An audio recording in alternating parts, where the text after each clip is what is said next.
లక్ష్మిని వచ్చేట్టు చేస్తాయి ఉగ్రభూతాలు. అవి రాకుండా ఒకవేళ ధర్మపత్ని కూడా ఓ సూర్యోదయానికి ముందర లేచి తీయలేకపోయిందనుకోండి, వాటిని ఇంట్లోకి రాకుండా ఆపగలిగింది ఎవరో తెలుసా? తులసి కోట ఒక్కటే. తులసి కోట ఉందనుకోండి, రావు. ఇక తులసి కనపడిందా వెళ్ళిపోతాయి అవి. తులసి లక్ష్మీస్వరూపిణి. అందుకే తులసి ఉన్న ఇంట్లోకి ప్రవేశించవు. కాబట్టే పూర్వం ఎప్పుడైనా సరే రాజద్వారం దగ్గర నిలబడితే లోపల ముందు తులసి కోట కనపడేటట్టుగా పెట్టేవారు. తలుపు ఇలా తీశారనుకోండి, వాటి దృష్టి ఎదురుగుండా ఉన్న వాటి దృష్టి తులసి కోట మీద పడుతుంది. అంత పెద్ద తులసి కోట ఉండేది లోపల.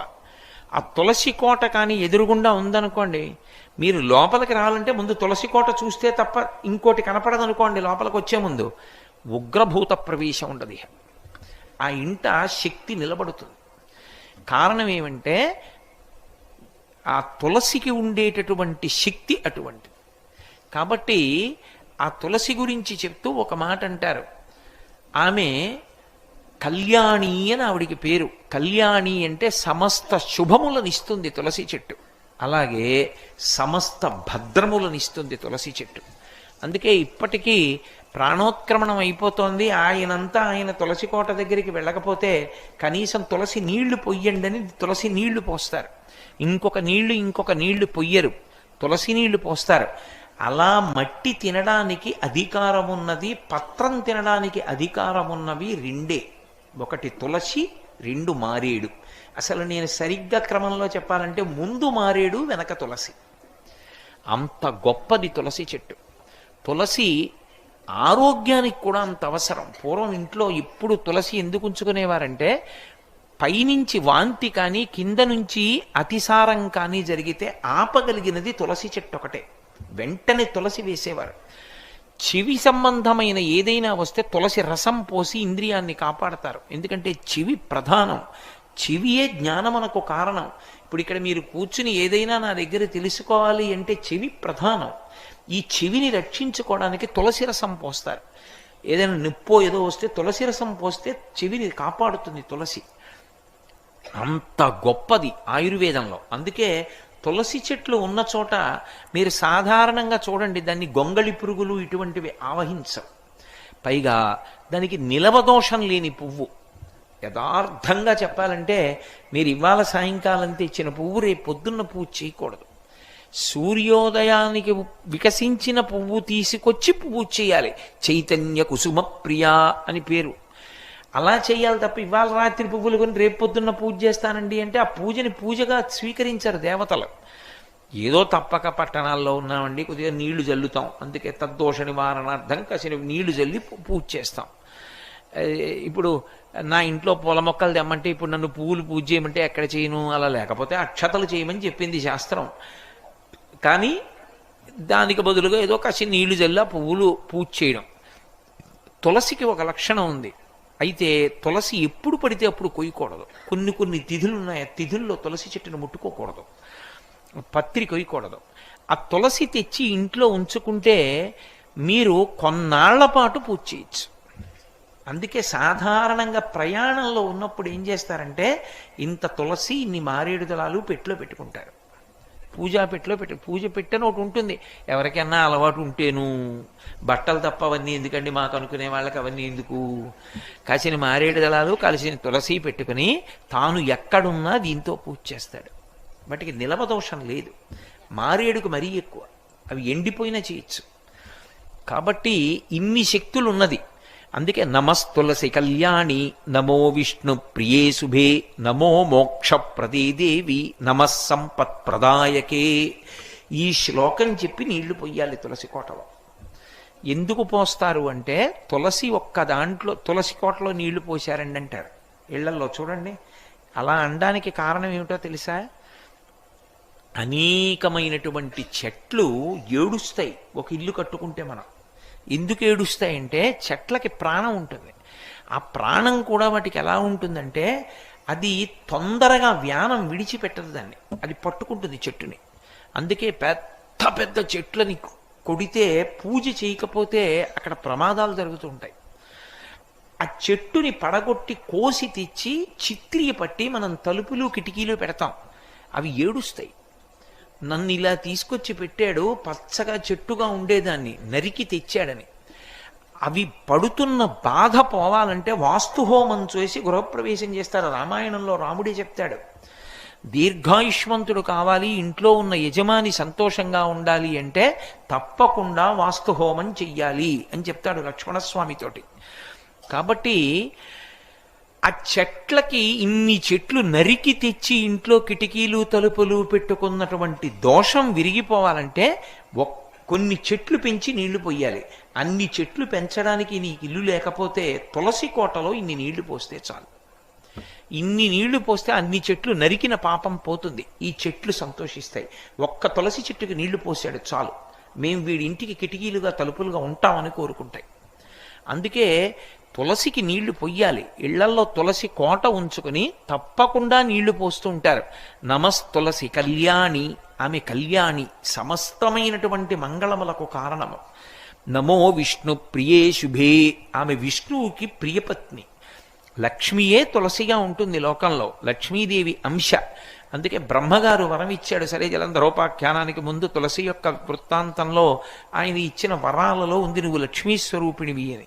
కాబట్టి నమస్తులసి కళ్యాణి, నమో విష్ణు ప్రియే శుభే, నమో మోక్ష ప్రదీదేవి. ఆ తులసి కోట మోక్షాన్ని ఇస్తుంది. ఎందుకు ఇస్తుంది నేను ఇందాక మీతో చెప్పా. ఇవ్వడానికి కారణం ఏమిటంటే తీర్థములన్నీ దాని మొదట్లోకి వచ్చి నిలబడతాయి. ఎందుకు వస్తాయో తెలుసా? ఒక ఆయనకి చిన్నతనంలో భక్తి వచ్చిందండి. ఆయన తీర్థాలకు వెళ్ళాడు, పుణ్యక్షేత్రాలకు వెళ్ళాడు, స్నానం చేశాడు.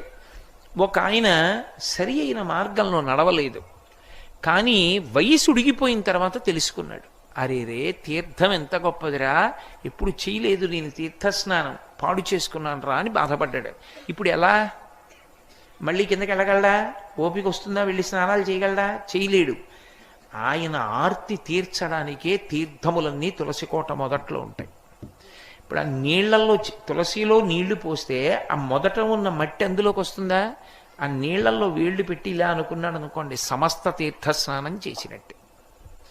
అందుకే అంత గొప్పగా శాస్త్రం కిందకి దిగొచ్చింది, అనుగ్రహించారు దేవతలు. తులసి కోట ద్వారా అనుగ్రహించారు, తులసి మొక్క ద్వారా అనుగ్రహించారు. ఆ తులసి లక్ష్మీ స్వరూపం కనుక శ్రీ మహావిష్ణువు అత్యంత ప్రీతి. అయితే ప్రీతి అన్న మాటలో మీరు ఒకటి అర్థం చేసుకోవాలి. ఆయనకి తులసి అంటే ఇష్టం, రావంటే ఇష్టం లేదు, అలా ఉండదు. ఒకటి ఇష్టం అంటే ఒకటి ఇష్టం లేదనేనా కాదా దాని అర్థం? నాకు జంతికలంటే ఇష్టం అండి అన్నాను అనుకోండి, నాకు ఇష్టం లేనిది కూడా ఒకటి ఉందనేనా దాని అర్థం? మీకేమి ఇష్టం అండి అని అడిగారు అనుకోండి, నేను నవ్వు నవ్వి నాకు ఇష్టం కాంది లేదండి అన్నాను అనుకోండి, అన్నీ ఇష్టం అని అర్థం కాదు. విష్ణువుకి తులసి అంటే ఇష్టం అని నేను అన్నాను అనుకోండి, అంటే ఇష్టం లేనిది ఏదో ఉందనేనా అర్థం? ఓటి ఇష్టం లేనివాడు విష్ణువు ఎందుకు అవుతాడు? పరమేశ్వరుడు ఎలా అవుతాడు? ఆయనకి ఇష్టం కాదు తులసి. తులసి మన అదృష్టం. ఎందుకో తెలుసా? లక్ష్మిని నారాయణునితో చేర్చడం కళ్యాణము ద్వారానే సాధ్యం. లక్ష్మిని నారాయణుడి పక్కకి చేర్చాలనుకోండి, ఎలా? కళ్యాణం చేయాలి, అవునా? లక్ష్మీనారాయణ కళ్యాణం చేస్తే లక్ష్మిని నారాయణుడి పక్కకి సమంత్రకంగా చేరుస్తారు. జీవుడు బ్రహ్మముతో ఐక్యము పొందినట్టు. కళ్యాణం వేరు, వివాహం వేరు. చాలా మందికి వచ్చేటటువంటి పనికిమాలిన సందేహం ఏమిటంటే, భగవంతుడికి ఎందుకంటే నీ పెళ్ళిళ్ళు అంటుంటారు. అది పెళ్ళి కాదు, అది కళ్యాణము. నేను పెళ్లి చేసుకున్నప్పుడు నా శుభలేఖ మీద కళ్యాణ శుభలేఖ అని వేసుకోకూడదు, అది వివాహ శుభలేఖ. నేను ఎత్తుకున్నది వివాహము అంటే విశిష్టమైనటువంటి పరమేశ్వరుణ్ణి పొందడానికి నేను ఆశ్రమం మారాను, బ్రహ్మచర్యం నుంచి గృహస్థాశ్రమంలోకి వెడుతున్నాను. అందుకని అది వివాహం. పరమేశ్వరుడిది వివాహం కాదు, కళ్యాణం. కాబట్టే అమ్మవారి వైపు నుంచి చెప్పాలి తప్ప అయ్యవారి వైపు నుంచి చెప్పకూడదు కళ్యాణాన్ని. ఎప్పుడు రామ కళ్యాణం చేస్తున్నామండి అనరు, సీతా కళ్యాణం చేస్తున్నామంటారు. అందుకే అమ్మవారితో ఉన్న స్వామిని ఉపాసన చెయ్యాలి. జీవబ్రహ్మైక్య సిద్ధికి అమ్మవారు లేకపోతే కళ్యాణం ఎలా చేస్తారు నాకు చెప్పండి? ఎలా కుదురుతుంది కళ్యాణం చేయడం? కుదరదు, కళ్యాణం చేయలేరు మీరు. అమ్మవారిని అయ్యవారితో చేరుస్తారు. అందుకే సీతా కళ్యాణం, రుక్మిణీ కళ్యాణం, పార్వతీ కళ్యాణం, పద్మావతీ కళ్యాణం అంటాం తప్ప శివ కళ్యాణం, రామ కళ్యాణం, కృష్ణ కళ్యాణం అనరు. అమ్మవారు అయ్యవారి వైపుకి ఎడుతుందంటే జీవుడు బ్రహ్మముతో కలుస్తాడు. జీవ బ్రహ్మైక్య సిద్ధికి కళ్యాణం అని పేరు. ఎన్ని జన్మలకైనా కోరుకోవలసింది ఏదంటే జీవ బ్రహ్మైక్య సిద్ధి. అదే జ్ఞానము, అదే మోక్షము. అది మనుష్య జన్మ యొక్క చిట్ట చివరి ప్రయోజనము, మొదటి ప్రయోజనము, మధ్య ప్రయోజనము, పరిపూర్ణ ప్రయోజనము. అందుకే కళ్యాణాలు తరచుగా చేస్తుంటారు. ఎక్కడ చూసినా కళ్యాణం అండి, కళ్యాణం అండి, కళ్యాణం అండి అంటూ ఉండడం, కళ్యాణం టికెట్లు కొనుక్కుంటూ ఉండడం, కళ్యాణం చేయించుకుంటూ ఉండడం, నేను కళ్యాణం చేసి వచ్చానండి అంటూ ఉండడం. ఎందుకు వచ్చింది? కళ్యాణమే జీవితంలో అత్యంత ప్రధానమైనటువంటి అంశము. అందుకే మీరు ఉత్సవాలు ఎన్ని చెయ్యండి, చిట్ట చివర దేంతో ముగించాలంటే శాంతికర కళ్యాణంతో ముగిస్తారు. శాంతికర కళ్యాణము అంటారు. వీళ్ళిద్దరూ కలుసుకున్నటువంటి శుభవేళ లోకము భయములను పోగొట్టుకొనుగాక, అందరూ శాంతి పొందెదరుగాక. ఆ శాంతికి కారణం జీవబ్రహ్మైక్య సిద్ధి. అయ్యవారు అమ్మవారు కలిసి కూర్చున్నట్లుగా మనం దర్శనం చేయడం. ఇది సాధించడానికి రోజూ మీరు ఇంట్లో కళ్యాణం చెయ్యగలరా? చెయ్యలేరు. తులసి లక్ష్మి కనుక తులసి దళాన్ని పట్టుకెళ్ళి విష్ణుమూర్తి యొక్క పాదముల యందు ఉంచారనుకోండి, అయిపోయింది కళ్యాణం. మీరు కళ్యాణం చేసినట్టు. అందుకు ప్రీతి ఆయనకి కాదు, ప్రీతి మనం అదృష్టవంతులం. ఎలా అదృష్టవంతులం? తులసి దళాన్ని తీసుకెళ్ళి విష్ణువు పాదం మీద వేస్తే లక్ష్మిని నారాయణునితో చేర్చిన ఫలితాన్ని పొందేశాం. కళ్యాణం చేసేసినట్టు. మెడలో మాల వేస్తారు, తులసి మాల వేస్తే ఆయన వక్షస్థలమునందు ఉంటుంది లక్ష్మి. ఆయన చాలామంది ఒక మాట అంటూ ఉంటారు, మీరు ఎప్పుడైనా శ్రీ మహావిష్ణువు యొక్క మూర్తిని చూస్తే లక్ష్మీదేవి కాళ్ళ దగ్గర కూర్చుని ఉంటుంది. ఏమండి, భగవంతుడు కూడా ఇలా ఉంటాడేమిటండి? భార్యని ఏదో పక్కన కూర్చోబెట్టుకునో ఏదో కాకుండా తీసుకెళ్ళి కాళ్ళ దగ్గర కూర్చోబెట్టుకుంటాడు. ఎప్పుడు లక్ష్మీదేవిని చూడండి కాళ్ళొత్తుతూనే ఉంటుంది. ఏంటంటే అలా మొగుడు కాళ్ళు పడుతూనే ఉండాలా భార్యలంటే అంటారు. మీరు జాగ్రత్తగా అర్థం చేసుకోండి, విష్ణువు ఎప్పుడూ లక్ష్మీదేవిని నా కాళ్ళు పట్టు అని అడగలేదు. ఆమె పడుతుంది కాళ్ళు. కాళ్ళు పట్టడం అన్న మాటకు అర్థం ఏంటంటే ఆయన ఇటు వెడతాడో ఆమె అటు వెడుతుంది. అటు వెడుతుంది కాబట్టి, తనని అనువర్తించింది కాబట్టి, ఆమెకి ఆయన అంటే అంత ప్రీతి కాబట్టి ఇప్పుడు విష్ణువు ఎక్కడ పెట్టుకున్నాడు? ఆవిడ్ని గుండెల్లో పెట్టుకున్నాడు. లక్ష్మీం క్షీరసముద్రరాజతనయాం శ్రీరంగధామేశ్వరీం. ఆమె శ్రీరంగనాథుని యొక్క హృదయ భాగమునకు చేరింది, గుండెల్లోకి చేరింది. ఎందుకు? పాదాల దగ్గర కూర్చుంది కాబట్టి, అనువర్తించింది కాబట్టి. అలా విష్ణువు ప్రతిజ్ఞలో ఒక ప్రతిజ్ఞ, ఏకేన తులసిమాత్ర దళేనాపి నరోత్తమా పూజయేత్ భక్తిభావేనా తం రక్షామీతి మత్మనః అని. నేను నిజంగా ప్రీతి పొందాలి అంటే నువ్వు నాకు ఎన్ని పువ్వులు తెచ్చి పూజ చేస్తున్నావు, ఎన్ని బంగారు కవచాలు పెడుతున్నావన్న దానితో నేను సంతోషపడను. నువ్వు పరమ ప్రేమతో ఒక్క తులసి దళాన్ని తీసుకొచ్చి నా పాదాల మీద పెట్టు, నేను పరిపూర్ణమైన తృప్తి పొందుతాను. తులసి మీకు ఏదో కష్టపడి సంపాదించవలసినటువంటిది కాదు. తులసి ఎక్కడ పడితే అక్కడ మురుస్తుంది. ఒక్క తులసి దళాన్ని ఆయన పాదముల మీద వేస్తే, భక్తితో వేస్తే ఆయన పొంగిపోతాడు. అదే ఏడుకొండల వాడి కథ. ఒకానొకప్పుడు తొండమాన్ చక్రవర్తి వెంకటేశ్వర స్వామితో మాట్లాడేవారు. వెంకటేశ్వర స్వామి కూడా మాట్లాడుతుండేవారు. మీరు నన్ను నమ్మగలిగితే నేను మీతో ఒక సత్యం చెప్తా. వెంకటేశ్వర స్వామి ఇప్పటికీ వింటారన్నీ. అన్నీ తెలుసు ఆయనకి, అన్నీ తెలుసు. ఎవరిని కొండ మీదకి రానివ్వాలో తెలుసు, ఎవరిని రానివ్వకూడదో తెలుసు. ఎవరు తనకి పరమభక్తుడో తెలుసు, ఎవరు భక్తుడు కాడో తెలుసు. నేను మీకు ఇంకా సత్యం చెప్పాలంటే, ఆయనకి అభిషేకం చేసి స్నానం చేశాక ఇప్పటికీ చెమట పడుతుంది. ఆ చెమట తుడుస్తారు బట్టతోటి. ఆ తుడిచిన బట్ట వాసన చూస్తే సువాసనలు వస్తాయి. మొన్ననే నేను వెంకటాచలం వెళ్ళినప్పుడు ఆయన ఒళ్ళు తుడిచిన బట్ట కళ్ళజోడు తీసేయమని నా కళ్ళ మీద పెట్టారు. పెడితే నాకు 1.5 గంట సేపు చల్లతనం వదలలేదు కళ్ళని పట్టుకుని. అంత సువాసనలు వస్తుంది. దివ్యమూర్తి. ఇప్పటికీ ఆరాధన చేసే పెద్దలను అడగండి, వెంకటేశ్వర స్వామి వారిని ముట్టుకున్నప్పుడు పసిపిల్లవాడి శరీరం ముట్టుకున్నంత మెత్తగా తగులుతూ ఉంటుంది అని చెప్తారు. అది విగ్రహం కాదు. నకృతం దైవ సంఘైశ్చ నకృతం విశ్వకర్మణ స్వేచ్ఛయా క్రీడతే తత్ర ఇచ్ఛారూపం విరాజిత. మహానుభావుడైన ఆయన మాట్లాడాడు చాలా కాలం. తొండమాన్ చక్రవర్తితో మాట్లాడేవాడు. ఒకప్పుడు తొండమాన్ చక్రవర్తి వచ్చి అహంకారం ప్రదర్శించాడు. నేను రోజు బంగారు తులసి దళాలతో పూజ చేస్తానన్నాడు. మరునాడు వెళ్ళాడు.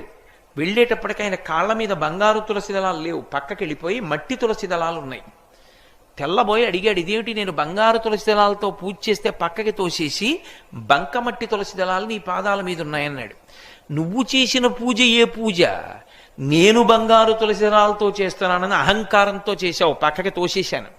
అంటే మరి బంకమట్టితో ఎవరు చేశారన్నాడు. పరమభక్తుడు ఒకడు ఉన్నాడు నాకు, వాడు చేశాడు, అది పుచ్చుకున్నానన్నాడు. ఎవరు వాడు, ఎక్కడున్నాడని అడిగారు. నీ రాజ్యంలోనే ఉన్నాడు, భీముడు అని చెప్పి కుమ్మరివాడు, వెళ్ళి చూడన్నారు. వెళ్ళాడు తొండమాన్ చక్రవర్తి. వెళ్ళేటప్పటికి ఆయన కుండలు చేసుకుంటున్నాడు. కొయ్య వెంకటేశ్వర స్వామి మూర్తిని పెట్టి మట్టి తయారు చేసేటప్పుడు కుండ మొట్టమొదటిది చేయగానే విరిగిపోతుంది. దాంతో బంకమట్టి తులసిదళం చేసి ఆయన పాదముల మీద పెట్టేవాడు. స్వామి ఉన్నాడు అని నమ్ముకునేవాడు. ఆ మట్టి తులసిదళం నేను పుచ్చుకుంటున్నానని తొండమాన్ చక్రవర్తి వెళ్ళిన తర్వాత గరుడ వాహనం మీదొచ్చి వెంకటేశ్వర స్వామి తను కట్టుకున్న బట్టలు తీసి ఆ భీముడికి కప్పి, శ్రీదేవి భూదేవి తమ ఒంటి మీద ఉన్న నగలు తీసి తమాలిని అని భీముని భార్యకి వేసి గరుడ వాహనం ఎక్కించి వైకుంఠానికి తీసుకెళ్ళాడు. యథార్థంగా జరిగిన గాథ భవిష్యోత్తర పురాణంలో. కాబట్టి ఒక్క తులసి దళం ప్రీతితో కాని భగవంతునికి సమర్పిస్తే ఆయన పరవశించిపోతాడు. మీరు రొట్ట తేవక్కర్లేదు. భక్తి ఉన్నది నిజమైతే ఏదో ఒకటి ఇవ్వకుండా ఉండలేరు కనుక ఒక్క తులసి దళం చాలు, ఆయన పరవశించిపోతాడు. అంత గొప్పది తులసి. తులసి లక్ష్మి, ఆ దళమునందు లక్ష్మి ఉంటుంది. ఆ తులసి దళం ఆయన పాదాల మీద వేస్తే సమస్త లక్ష్ములను మనకిస్తాడు.